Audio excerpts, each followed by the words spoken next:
Well, most people avoid uncomfortable conversations at all costs. And talking about money, that can be about as awkward as it gets. Less than half of Americans say that they can afford to pay a $1,000 emergency expense from their savings, according to Bankrate. So, how can families break the cycle and have those hard money talks? Joining me now, we've got Andy Esser, Edward Jones financial advisor. Andy, great to have you here. All right, so we're just sitting around the kitchen table. I say pass the potatoes, and oh yeah, tell me how your investments or how your savings plan is doing. I mean, what is the right way to get into those conversations with family?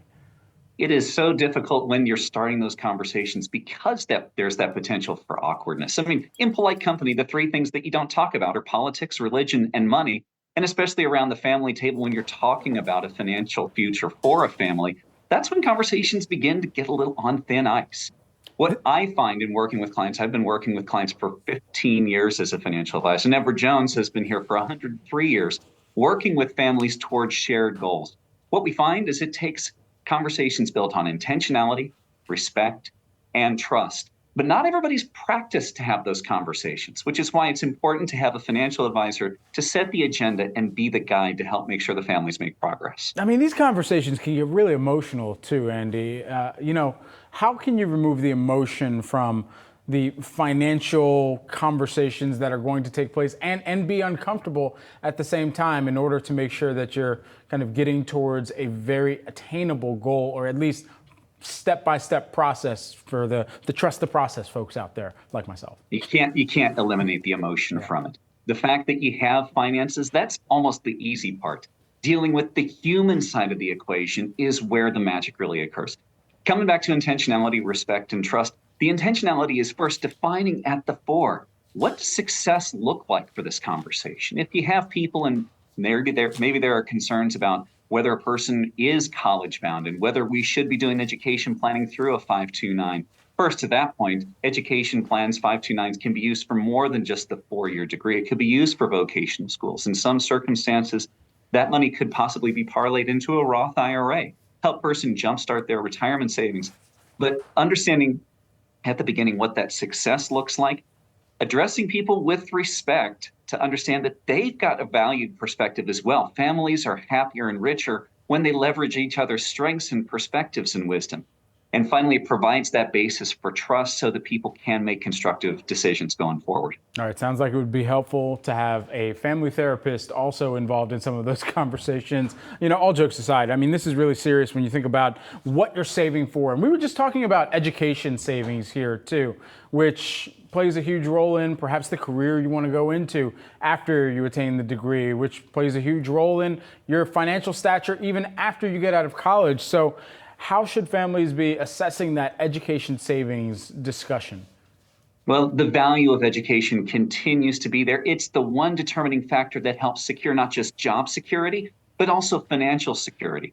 And education is the path to wisdom, but it's the conversation leading to education that helps to set people apart.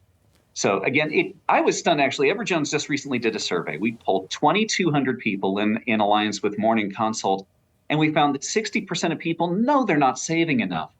But by the same token, half of people have a misconception that they need to either earn a certain dollar amount or put aside a certain dollar amount to make that education come together, to actually start a 529 college savings plan.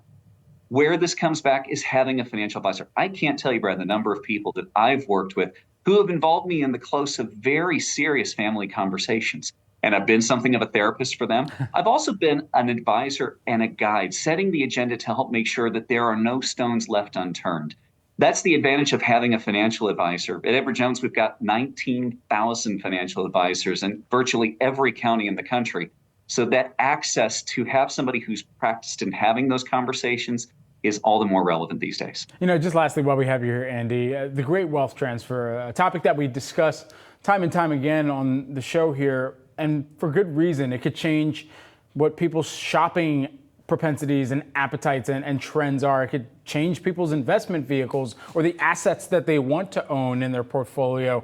So where are families beginning to make sure that they are prioritizing that wealth transfer as a smart wealth transfer conversation?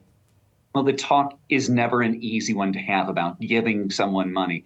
People worry about, am I helping to promote people's self-sufficiency? Am I going to spoil them by transferring this money? Am I going to spoil them just by letting them know that there's money that potentially could transfer to them? But just deferring the talk doesn't mean you're actually going to defer the ultimate transfer itself.